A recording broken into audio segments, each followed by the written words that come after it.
जन स्वराज के सूत्रधार प्रशांत किशोर अपनी बिहार बदलाव यात्रा के क्रम में बांका में बिहार बदलाव जनसभा करने पहुंचे। बेलहर के झामा मैदान में जनसभा को संबोधित करने के बाद उन्होंने पत्रकारों से बात करते हुए प्रधानमंत्री नरेंद्र मोदी के बिहार दौरे के दौरान दिए गए बयानों पर निशाना साधा।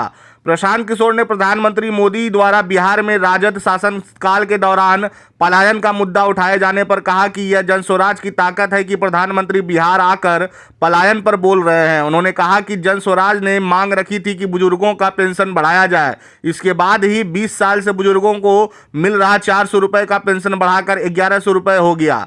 अब जन स्वराज ने पलायन की बात शुरू की तो यह मुद्दा उठ रहा है। साल भर के अंदर सभी लोग यही बात करेंगे कि बिहार से पलायन बंद होना चाहिए। बिहार का कोई बच्चा बाहर नहीं जाएगा। बिहार के युवाओं से ज़्यादा ताकत किसी नेता में नहीं है। बिहार के युवाओं ने ठान लिया है कि इस बार शिक्षा, रोजगार और पलायन के मुद्दे पर वोट देना है। आगे उन्होंने पीएम मोदी द्वारा बिहार में घुसपैठियों की संख्या बढ़ने के बयान पर कहा कि ऐसा है तो इसके लिए दोषी खुद मोदी जी, गृह मंत्री अमित शाह और बिहार के मुख्यमंत्री नीतीश कुमार हैं। बिहार में नीतीश कुमार की सरकार है, मोदी जी की केंद्र में 2014 से सरकार है, बॉर्डर का नियंत्रण उनके पास है।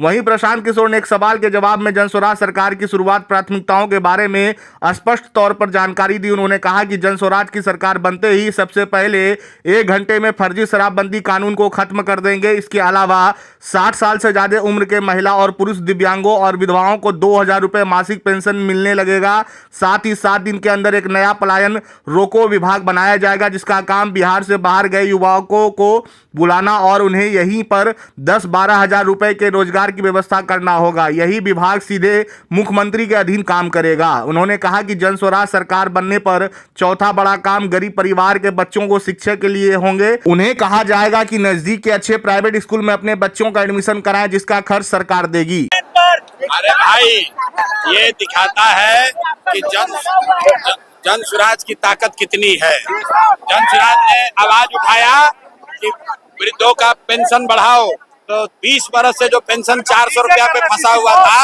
वो आज 1100 हो गया। आज जब हम लोगों ने पलायन का बात शुरू किया है, आप लिख के रखिए, साल भर के अंदर सारे लोग सिर्फ और सिर्फ एक ही बात करेंगे कि बिहार से बिहार के बच्चों का, युवाओं का पलायन बंद होना चाहिए। कोई बिहार का लड़का बाहर नहीं जाएगा।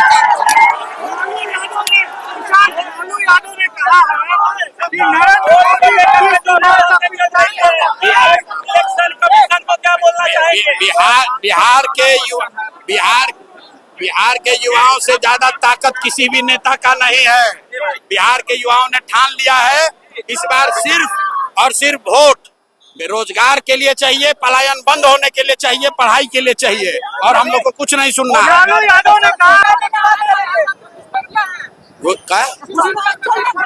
अगर घुसपैठिया है, अगर मोदी जी कह रहे हैं कि घुसपैठिया है, तो 14 बरस से देश में शासन कौन चला रहा है? बॉर्डर का नियंत्रण किसके पास है?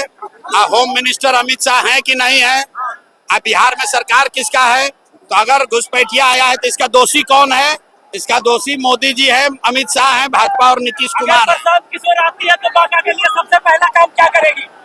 बांका के लिए कुछ करे न करे, पूरे बिहार के लिए 1 घंटा के अंदर सबसे पहले ये फर्जी शराबबंदी का कानून हटा देंगे। दूसरा काम सभी 60 बरस से ज्यादा उम्र के महिला पुरुष को, दिव्यांगों को, विधवाओं को 2000 रुपया पेंशन मिलने लगेगा। और 7 दिन के अंदर एक नया विभाग बनाया जाएगा, जिसका सिर्फ और सिर्फ काम ये होगा कि जितने युवा रोजगार चाहते हैं, बाहर गए हैं, उनको बुलाकर यहीं 10 से 12 हजार का रोजगार दिया जाए।